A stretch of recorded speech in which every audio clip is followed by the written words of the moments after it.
Oh, eto. Kainin mo. Kainin mo yan. Ha?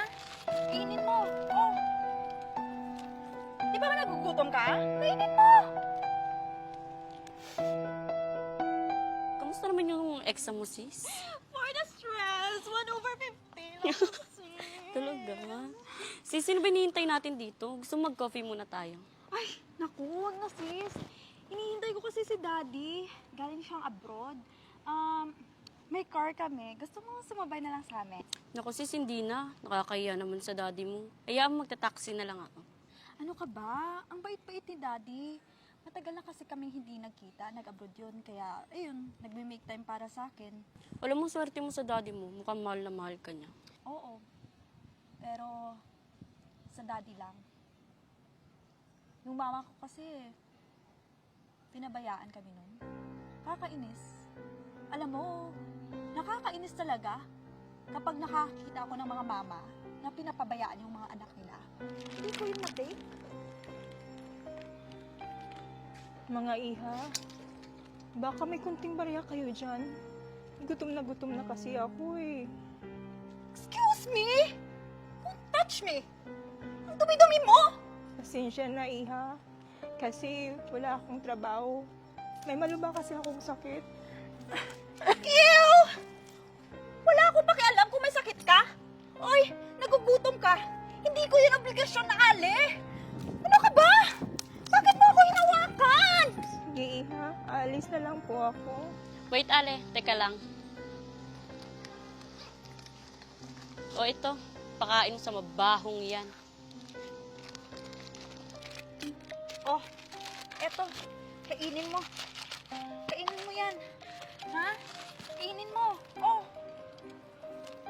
Di ba nagugutom ka? Kainin mo. Ah!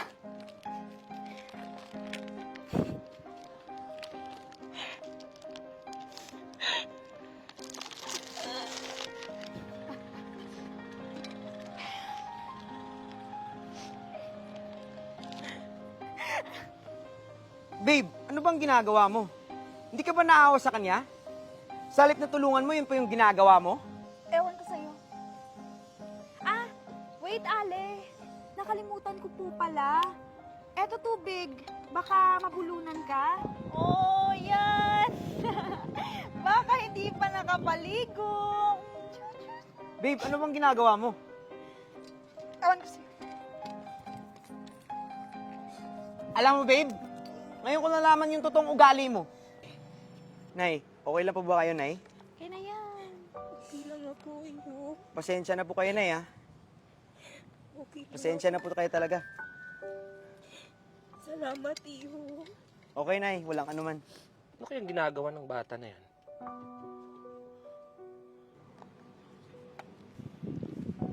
Nak! Mia! Tigilan mo nga yan! Hindi kita pinalaki para umasa lang ganyan. Hindi ka ba naawa sa tao? Ha? Ano, Dad?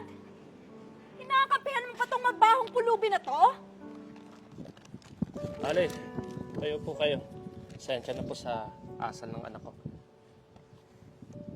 Joy? Anong nangyari sa'yo? Si Paulo to. Paulo? Alam mo, Paulo? Alam mo bang matagal kitang hinanap, kayo ng anak natin? Halos mabaliw ako sa kakahanap sa inyong dalawa ng anak natin. Nag-abroad kasi ako, Joy. Simula nung sinabi ni Mama na sumama ka sa ibang lalaki, sa kanya nilayo yung anak natin. Hindi ko yun magagawa. Sinabi ng mga magulang mo na ilalayo niya ang anak natin pag sumama pa ako sa'yo. Anak? May anak kayo ng babaeng to, Dad? Oo, Mia. At ikaw yun. Anak? Ibig mong sabihin yung taong inalista ko? Sarili kong ina?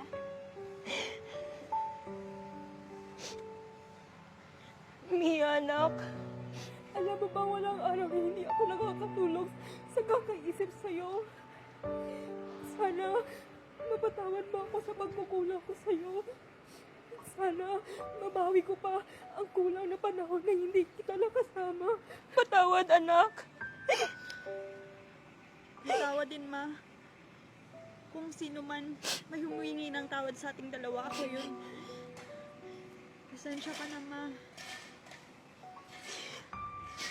Okay lang, anak. Naintindihan ko naman eh. Masaya lang ako na nakita ko na kayo ng papa mo. Salamat sa Panginoon. Nakita ko kayo. Natupad din yung pangarap ko na makasama kayo ng papa mo. Alam nyo, siguro lahat ng ito ay may rason para mabuo ko ulit yung pamilya ko. Halika kayo dito.